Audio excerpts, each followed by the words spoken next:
Prima serie 200 misti assolute, Gemma Tulli alla 1, alla 2 Alessia Cladescavinato, alla 3 Silvia Cerbino, alla 6 Monica Pizzol, alla 7 Lara Vanierk, alla 8 Francesca Tartaglia.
Premiazione 200 farfalla ragazze.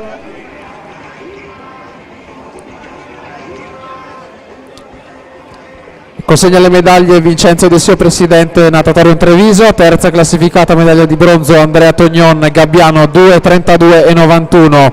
Argento Vittoria Nicora, Piave Nuoto 2:30 e 46. Medaglia d'oro Anna Pontarollo, Acquapolis 2:28 e 76.